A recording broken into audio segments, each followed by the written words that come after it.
Well, ladies and gentlemen, today I wanted to go over the United States' current demographic immigration crisis. Where does it stand right now? What does the future look like? And why is this all happening? And how does it happen?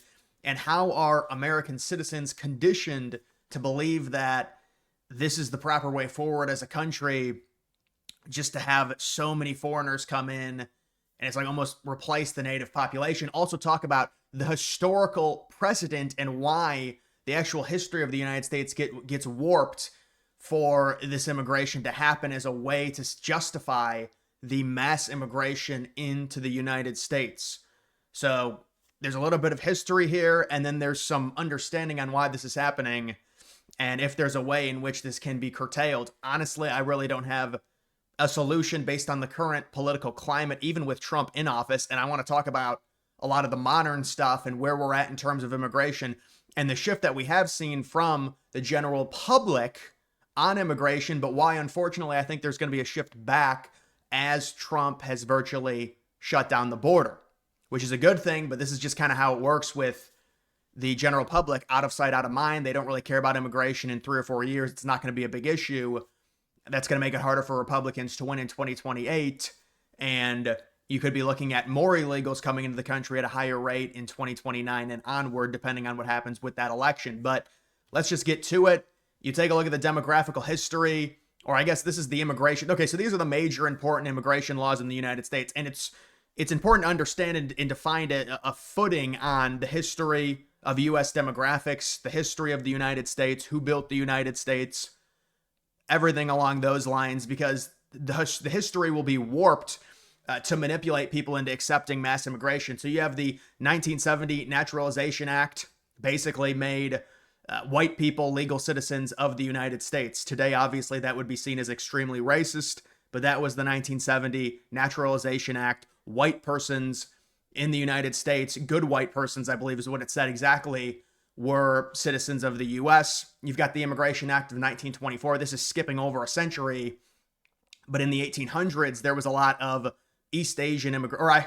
It is pretty remarkable when you compare the United States and their thoughts on immigration in the 1900s versus what it is today. So there was Chinese labor, a lot of cheap Chinese labor, or honestly, I shouldn't even say a lot, but there was Chinese labor that came to the United States. And the reason I say, and I emphasize not a lot, is because it was like 0.2, 0.3% of the population. And they put a specific immigration act because they thought it was too much, restricting anyone, this is the quota system, anyone not from Europe. Now, it was pretty vague. It's like any European country, Eastern Europe, Western Europe, didn't matter. But it was a quota to say only Europeans can immigrate to the United States. That was because of about 0.2 to 0.3% of the population at the time was Chinese laborers coming into the country. Compare that to today, it's crazy.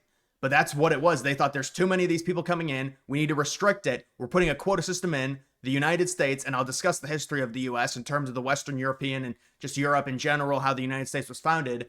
But it's a European country. That's what they thought in 1924. And there's 0.2 to 0.3%, or maybe 0.5% of the population now is Chinese. We need to restrict that. And that's where the capitalist cheap labor starts creeping in, and you get some of that. And that's really what's happened nowadays. And then you've got, this is what everyone talks about, the 1965 Immigration Act that was passed, that this was mainly because of the civil rights movement. It abolishes the quota system. So anyone can immigrate to the United States from anywhere, basically. I mean, you do have travel bans, things like that. But in general, it opened up the entire world to the United States, and it globalized America, in a sense, the United States of America, that 1965 act. And it was also part of the Cold War with Russia, or the Soviet Union at the time. And it was a way the United States said, well, we're progressive, we're forward thinking, we're not Neanderthals, we don't shut our country off to anyone.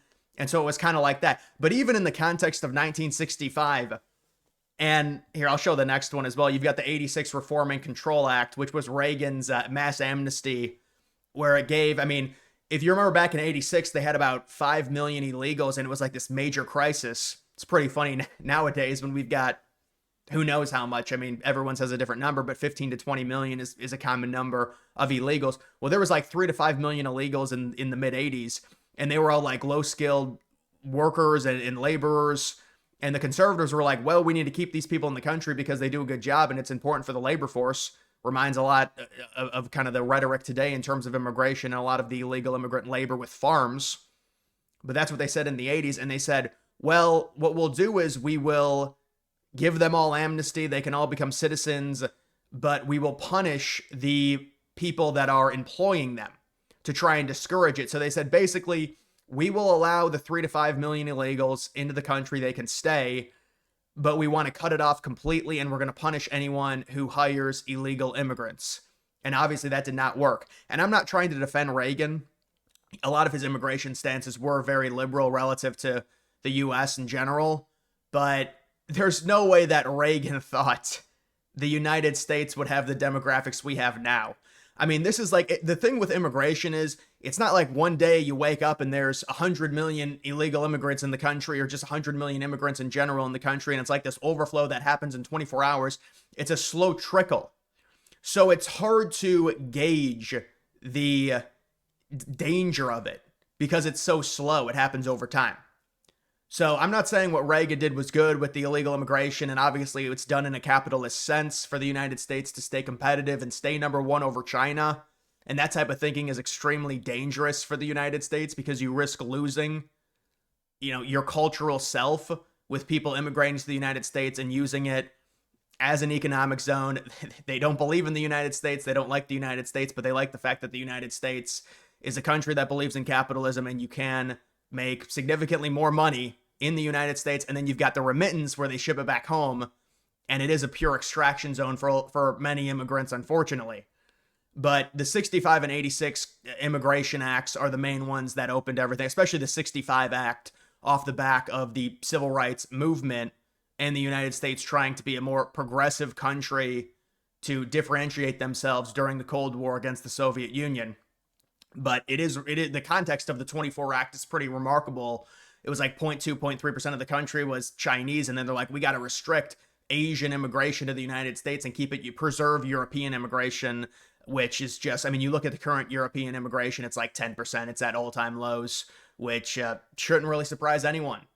But that's just kind of the history with U.S. immigration. There was a preservation aspect all the way up until the 1960s. But even when they passed these immigration acts, like the 1965 Act, they assured people, they said, well, the demographics are not going to change. They're not going to change to any high degree. And whether or not you think they were lying, I mean, I don't think, because of the way immigration works and demographical changes work, even when they happen quickly in the United States with a population over 300 million now, or 350 million, or maybe higher if you include illegals, it's going to be a slow trickle. You're not going to have so it's hard to really get people to react to something like that. And then you can see, these are just some of the arguments that get used. Well, they say, well, it's a nation of immigrants. The United States, you had the Western Europeans come to the U.S. Well, first off, I guess I'll discuss the discovery of the Americas, 1492, and then the idea of stolen land. So one of the justifications for anyone coming to the United States not having borders, that we shouldn't have borders, is because the Western Europeans stole all of North America from the Native Americans. Well, you understand the context of the native tribes, all the cannibalism, zero infrastructure, zero actual democracy, or, I mean, they had no actual real government. It wasn't like they had set everything up and then the evil Europeans just came and took everything. If there was about 5 million in total Native Americans within the continental United States when the settlers arrived in the 1600s. So they had 5 million and they get to claim all of North America, or at least all of the United States. There were more of them also in Canada and Mexico, but it's just completely ridiculous that they could claim that. And that's an actual argument or talking point, because they had 5 million people here throughout the entire modern present United States, that's all stolen land. There's like very small, minute pockets of native tribes, and they say, "Oh, it's stolen," and then we preserve the areas and give them reservations, and it's still not enough. But that's just one of the arguments that's used. And then they say, well, why don't we just accept all these immigrants from all over the place? That's how we became the number one most powerful country in the world. Yeah, not exactly. The United States had exclusive European immigration. The United States was around, you want to call it 89 to 90% white until the 65 Immigration Act. The United States became the most powerful country in the world, I'd say less than 200 years after declaring its independence, or definitely less than 200 years. We were the most powerful country by 1950 after World War II. And that was done through Western European white Protestants. That's really how the United States was built. It was built by Western European white Protestants. They say, well, what about slavery? Well, slavery at its absolute peak contributed about 5% in terms of total GDP. And on top of that, if slavery was this amazing thing, why did the South lose to the North and the North was much more technologically advanced? It's because slavery was used by the South as a crutch, and they didn't evolve as a society. That's why the North was so much more advanced. That's why the Industrial Revolution happened in the North, and all the factories and everything.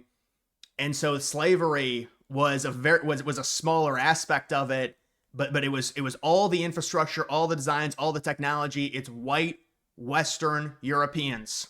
That's who created it in the United States. And that's a very hard pill for a lot of people to swallow. See, when they say it's like a nation of immigrants, what they're really meaning is that they think the United States, this is what they're insinuating. The United States was built from like 20% Chinese people came in the 1600s, 20% European people came in the 1600s, 20% Indians came in the 1600s, 20% Asians came. See, they think it's like the entire, like everybody from the world just came to the United States and built this crazy country. No, it was exclusively Western European, Caucasian Protestants, basically. And so when you add the context of that and the history of it, saying, well, we're a nation of immigrants, so let's bring in more immigrants. Well, the immigrants that built the United States, we're bringing in at the lowest rate we've ever brought them in. European immigration, it's at 10%.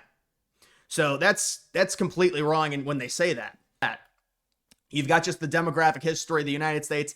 It's about 90 to 10. Right, this was even in 1960. It might have been a little bit less than that, honestly, in 1960. It might have been 85 to like 11% black and then like 3% other.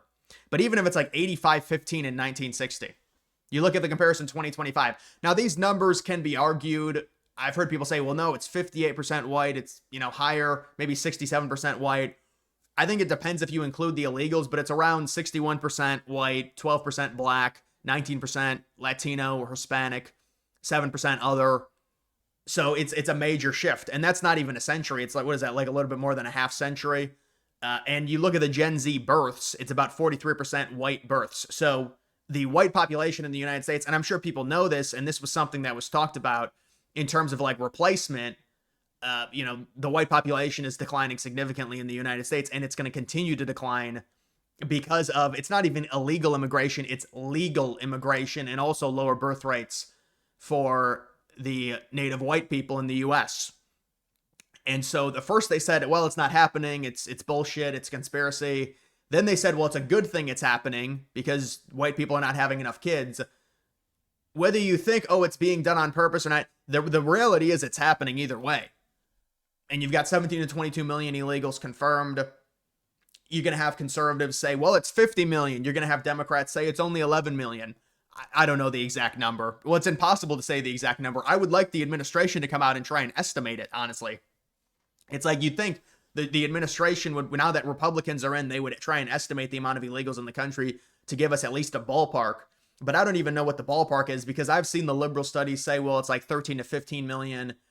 But I mean, the context of it is pretty crazy. Like when you go back to that 1986 Reagan Immigration and Control Act, they're like, there's way too many illegals in the country. Let's try and solve this by giving them all amnesty. But that was like 5 million at the most. Now we've got a lot more than that. And a lot of that is through the recent wave of illegal immigration under Biden.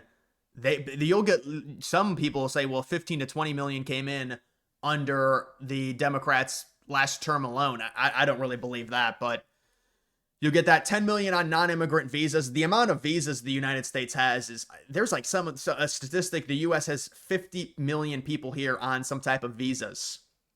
Whether it's temporary visas, whether it's H-1B, there are many people here on visas, which is another way that people can be exploited. Immigrants can be exploited for labor if they've got a green card or a temporary visa hanging over their head that has to be renewed.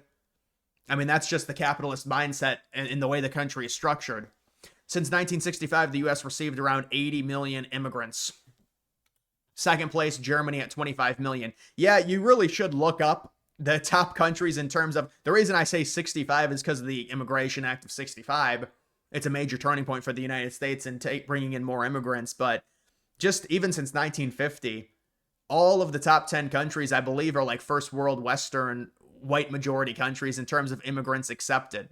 And you think, well, the United States, of course, they receive more immigrants than Germany. Well, Germany is just the second place country.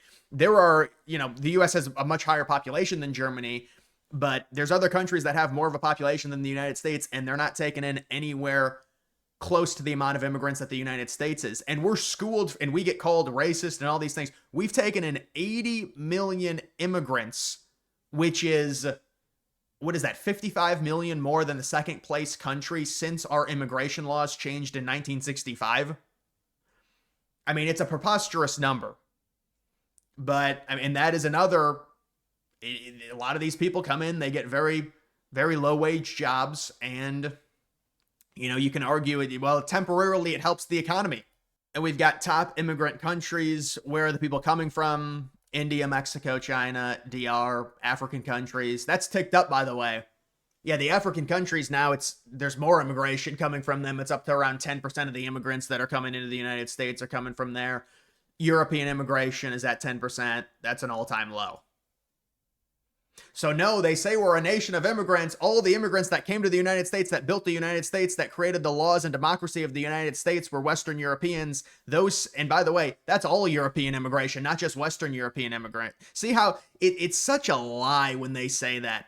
It's a country of immigrants. Well, yeah, they're all Western European immigrants that built the country. And we're taking Western European immigrants at a record low now. Probably below, I'm sure below 10% if all of Europe in general, including Eastern Europe, is at 10%. So just understand how they do that. And then you've got an example in California and really any major city. And I looked this up and I was like, well, let's think about it. All of these major cities are majority minority. What is the biggest majority white city in the United States? And it's Colorado Springs. And I thought it was funny because I saw, and I had looked that up maybe like, this was a few months ago, whatever, because I was just interested because I was like, all these major cities, they're majority minority. And then I looked it up and it said Colorado Springs, Colorado. And then I saw someone on Reddit say that Colorado Springs, Colorado was the most racist city. And I thought to myself, and I was like, well, that checks out. It's the biggest city that's majority Caucasian. And of course they would say it's the most racist. I just thought it was funny. But California is another great example. You look at California, look at the voting history of California. Routinely voted conservative, going all the way to the mid-1980s. Voted for Reagan. How did California become so liberal? Did the Republicans just turn alt-right and become these terrible racists? Or did California increase their population through immigration by about a fourth, by 25%? That's what happened. And I'm not saying even without the immigration, California, maybe it still is liberal. I mean, honestly, I don't know. But California, the biggest state in the United States, was routinely voting conservative until the 1980s. And if you look at the 1980s versus the present time versus 2025, their population, about a fourth of it, are foreign immigrants. And so California is a great example of a state that has just thoroughly been changed through immigration. The politics of the state have been changed through immigration 100%. And it's the highest populated state in the United States. So it's pretty remarkable there. And then you've got the question, why is this happening? Well, there's a lot of reasons, but birthright issues, yes. And then going with that feminism, lack of religion. So when you look at the birth rate problems in the United States, you can separate it conservative versus liberal. The conservatives are having around I think their birth rate is 2.1% or 2.1. It's like right at replacement level. The Democrats are lower. It's about 1.6. And that's mainly because of things like feminism. If you are a feminist, if you're a woman feminist, a man feminist, you're much more likely not to uh, have a traditional relationship, get married, have children, have a family, things of that nature. Feminism is just a huge thing in terms of women working now. I think it's completely thrown off just the idea of male to female value. Right now, I mean, men, you've got to provide, you've got to make the most amount of money in your family. Because that's the thing. It's like, well, the woman can make the most amount of money. It's a weird dynamic. The man should make the majority of the money. But now you're competing with all these women. It's watering down the wages. And you're also competing with immigrants, although that's more low skilled labor. And that's another thing to talk about is the immigration into the United States. Is it because we need all this labor to continue our current output, in GDP and trying to keep up with China? They do argue that as well. But feminism is a major, major, major factor, especially third, fourth wave feminism in terms of less families and a lot of these young women getting swept up through college. I mean, all the colleges are extremely liberal. And you've got young females, impressionable females who really don't have a political sense, developing heavy liberal ideology, an ideology that really is destructive for their future selves. A lot of life is it's interaction, it's communicating with people, it's loving someone, it's having a family. And a lot of these women, they will trade that off because there is immediate sacrifices that must be made when it comes to having children. They'll trade that off for immediate pleasure, having sex with different men, lowering their own value. And women have to understand their value as they age. It's going to go down. And then at a certain point, I'm sure there's going to be a lot of regret with a lot of these women growing up who have this feminist girl boss attitude. A lot of men, when it comes to working, you can provide for yourself. It's not something that is really attractive to us. If you make a lot of money, clout, I'd rather the woman not have much clout at all, or really any, not have any social media or anything like that. So it's like they're doing the polar opposite of what a normal man would want. But the birth rate issues, I mean, because of religion, because of a family sense, they're a lot less prevalent when it comes to conservatives. And I also saw another thing where they said, well, it doesn't matter if conservatives have all these kids because the kids grow up and they get educated by liberal professors, the kids become liberal. That's really not true. If a kid grows up in a conservative family, there's a pretty good chance the kid's going to stay conservative. Now, will liberals be able to combat that through immigration? About 65-70% of immigrants that get naturalized as citizens vote liberal. So can they combat that through immigration, the lack of birth rate? Because if you're at 2.2 for conservatives, you're at 1.6 for liberals. There's an advantage there for conservatives in the future, you would think, outside of maybe combating it through the legal immigration route or illegal. Although the thing is, and I know it's a lot more politically correct to talk about illegal immigration, but this is just immigration in general. Whether it's legal, illegal, I mean, illegal immigration, I believe, is a drop in the bucket compared to the amount of legal immigration in the country. And you can say, well, legal is better because it is, the process has been done and people are coming in naturally.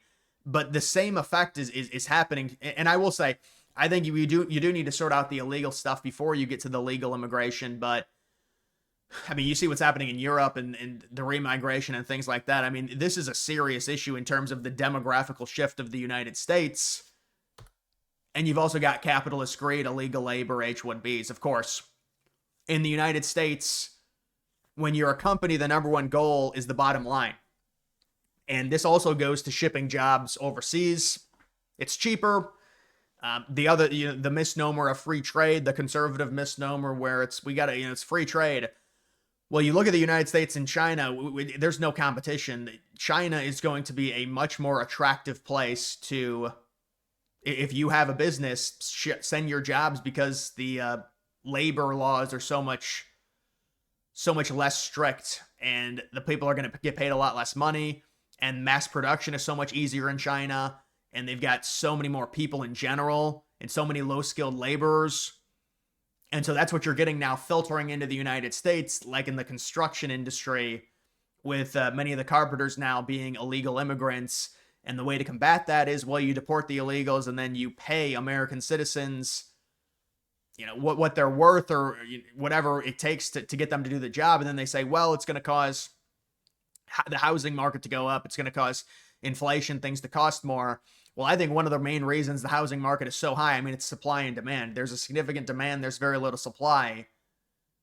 And a lot of this is immigrants, whether legal or illegal, coming into the United States and competing with Americans for houses, which is driving the market up. And so you've also got the H-1B issue, which is really heinous. The H-1Bs are... Now listen, this is what I'll say. From a competitive sense, can you understand, well, if you look at East Asia and their IQs and how important it is for the United States to be number one, doesn't it make sense because we live in such an attractive economy to basically recruit? It's like you're recruiting 5 stars, from Asia to come to the United States, 5-star brains, and produce in the US. And you think, well, that makes sense. The problem is with the H-1Bs, a lot of it is being used in a way that is not what it was intended for. It's supposed to be high skilled, and you do have to have like this quota system, but a lot of it is very lower skilled. It's like entry level. It's things that Americans could do very easily. It's not like these people are reinventing the wheel here. And so it's like entry level stuff that's being given to H-1B recipients, mainly from India, pretty much all from India, because it's cheaper and it's a lot better. The benefits for a company, if you're hiring people from like an H-1B, you've got that H-1B, you've got a temporary visa hanging over their head. If they want a green card, if they want to path to naturalization in the United States, they better not fuck up at their job. With Americans, we're seen as spoiled because we want proper working conditions, and you could say, well, we don't want to work 70 hours a week. People that have a green card hanging over their head will. And that's just kind of the capitalist mindset. And there is a way, I mean, you don't want to criticize capitalism too much because it has created the capitalism is always going to be, in terms of, GDP creation and just livability, capitalism is always going to be the better path forward in terms of an economic policy over something like socialism. Although even the United States has socialist tendencies within capitalism. It's like mixed because you have to, because of the taxes. I mean, it's just, and I think many, even Republicans, would be fine with creating a system when it comes to healthcare that would be more beneficial for everyone. But the problem right now is the amount of immigrants coming into the country. It's like your tax dollars are just going to them and to subsidizing their healthcare. People don't like that. So capitalist greed, it is an issue. When it comes to economic policy, there's always a yin and a yang. There's always going to be a negative with a positive. And the thing is, if you say, well, you're really bullheaded, you care about demographics so much, we're going to be lapped by China. Well, China has like triple our population anyways. And I'm not saying, and the other thing is we have a $1 trillion defense budget. It's higher than China's. I mean, I don't even think China's going to get to $1 trillion anytime soon. China sells their military equipment to other countries and the countries say it's shit. I think China is kind of like this paper tiger, and they use it to say, oh, China is so scary, we must import all these people. Yeah, I really don't know about that. I'm not too sure about that one. But I mean, China is the number one adversary to the United States, 100%. But you also got suicidal empathy. Basically, people think, well, the United States, and this is unfounded, like false history of the U.S. and how it was built. But it's like, well, we're a nation of immigrants. They say that. We should still be that. But again, the way the United States was, I mean, look at the 1970 Naturalization Act. Look at the 1924 Immigration Act, which restricted all immigration outside of Europe. It was a quota. You've got to be from Europe. It was a loose quota, but still, the way the United States was founded, there was never this everyone and anyone can come in, and that's why we became the number one most powerful country. Now, you can say there are pros to a lot of this mass immigration from a capitalist sense, but I think the pros that we get dissipate over time. There might be present day pros, like cheaper labor, it keeps prices down, which obviously it's not doing a great job of it because people say prices are too high. But it's just a suicidal empathy. So, some of that is baked into Christianity and the religion. You see a lot of these Catholic NGOs pop up, which facilitate immigrants coming in, a lot of them to Europe, but also the United States. And so you have that aspect as well, compared to where we were when people realized and they said there has to be a direct and there has to be an understanding of a culture within the United States. And you know how it used to be. They said, well, you must assimilate to the United States and to our culture. And they said, now, well, if you say that, that's a racist. You can't say that. And then you've got the culture issue. So one of the things that a lot of these people say that want mass immigration to the United States is they say that white people, Caucasian people, don't have a culture. And the reason they say that is because they want to justify mass immigration and the white population going down. So they say, well, we're not replacing your culture. You don't have a culture. So we can come in with all our culture and our language and spread it into your country, but you don't have a culture, so we're not replacing it. So it's just justification. It's like the nation of immigrants argument. Well, we're a nation of immigrants anyways, or the stolen land argument. These are all justifications to try and continue the mass immigration and the rabid change of the United States. They know none of these arguments have any merit. Just like culture, I mean, I would say, Caucasian culture, it is first worldism.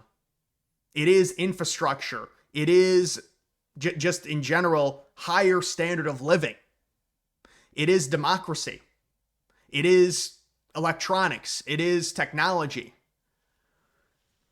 But it's like, I mean, what are you talking about? Like the idea that white people don't have culture. It's, I mean, it is the creation of advanced machinery.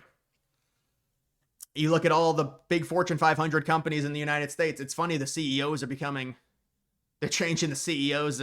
There's some diverse CEOs now, but the actual creation of the companies, it's normally white men. And so you have the culture issue to where they say, well, white people don't have a culture, so that's justification for the culture in the United States being eroded. I mean, look at the top cities in the United States and what's happened to them. And there still are great parts of cities. I'm not saying that, but just overall, the cities in general have gone downhill quickly. And then you've got political correctness. So one of the things that happens is they'll basically, I mean, they do this with Trump all the time, but they'll do this with anyone. They'll say, well, you're a Nazi, you're Hitler, you're a fascist, you're a racist. And they say those words as a way to not engage with the actual argument and the numbers and the history and of the United States. So they say, well, we can just call you a racist because nobody wants to be called a racist, so you'll shut up. We can just call you a fascist. We can just call you a Nazi. Really, those words are irrelevant. They don't matter because they've used them so much incorrectly. And they call Trump a fascist all the time. And it's like, look at the United States in general and where we're at and where we're going just as a country. You really think this country is getting more conservative? I mean, maybe the native people, but in general with the immigration, I don't know how you could say that. So those are just some of the big reasons as to why the mass immigration has happened. And yeah, just from like a modern sense, I guess I'll also talk about that. You do have whatever the amount of illegals is. I don't think anyone agrees on the exact number. Let's say it's 15 million. You've got Trump deporting, presumably they say 400 to 500K per year. They've also said supposedly there's around 1.6 million self-deportations. I don't think anyone believes that there's been 1.6 million self-deportations. If there have, that'd be crazy. But if you're deporting around 400 to 500K a year, even with this big, beautiful bill and the funding and the infrastructure buildup to ICE, they're looking at maybe 700 or 800K per year, like year 2, year 3, year 4 of Trump's term. And you'd have to figure they probably slow down the immigration, especially the raids, mid next year because of the midterms. That's just the reality of politics and how these things go. So you're looking at around maybe 3 or 4 million, best case scenario. If you're talking about self-deportations included, maybe 5 to 6 million. So that's during Trump's. Now, maybe if Vance wins, you can get even more out. But the other thing is, even with Trump, he said, well, just because of the way the United States is set up from a capitalist sense, so many of these industries, well, I don't know about so many, maybe not so many, but there are a decent amount, like the farming industry, they rely on illegal immigration labor. and they will freak out. And they say that there is no native born person that will do this job. Well, there's not going to be a native born person that does the job for $11 or $10 or whatever you're paying the illegal. That's for sure. Then they say, well, we have to raise our prices. Well, isn't this like a country? This is like an issue that we have with our country that we need to figure out. The idea that we're using illegal immigration as a clutch to keep prices lower. I mean, that just seems like extraction I mean, you would think that people would be angry about that. And it just doesn't seem like a proper way for a society or a country to function. But you even get fights over a lot of these illegals being deported because they say they're so intertwined with a lot of the labor infrastructure in the United States. It becomes an issue deporting them because you're going to have to pay Americans higher wages. And then they say, well, that's going to create inflation. Well, I don't know what to tell you. Maybe we should develop AI systems that'll do a lot of this manual labor and the farms, and all the farms are on AI grids or something. But it's like, this is just not a healthy thing. Relying on illegal immigration labor. This is not, and really it's like there's no sense of cultural preservation with any of this, with the amount of immigration. It's just extraction for GDP and capitalism. And in a sense, it does help, I guess, everyday well, it depends on the way you look at it. Because you could say, well, it keeps prices lower, but if there's more people here, it's going to be competitive and the wages are going to be suppressed as well. You could say it keeps prices lower, but it also keeps wages suppressed, as well as the housing market suppressed because there's going to be more competition with more people being here. So there's a lot that goes into this. But I mean, the general sense is it is what it is in terms of the immigration we've received. The history of the United States, they lie about it. They say, well, it's a nation of immigrants. It's Western European, Caucasian immigrants, yes. And if you're going to lie and say, oh, it's like they came from all over the place. Yeah, we had like 0.2, 0.3% Chinese immigrants, and in 1924 we put in an act because we said it was too much. That's like the history of the United States. It wasn't until 1965 when things started really changing. In 1965, the United States was already the #1 superpower in the world. The United States spent more on the European theater of World War II than both Germany and the Soviet Union through Lend and Lease. That was in the early 40s. So, I mean, we were an economic powerhouse well before all these immigrants. And you could say, well, now it's a different time and we're too lazy. We don't want to work in the 21st century. We don't want to do manual labor. But I mean, there's got to be a better solution than what's going on now with all of this immigration into the United States. And at this point, it's like the dam it's already broken. You look at the demographics, you look at the future demographics with Gen Z, it's pretty insane. But either way, guys, that is going to do it for this video. Make sure you like the video down below. Also follow me on X. Links to that's always in the description.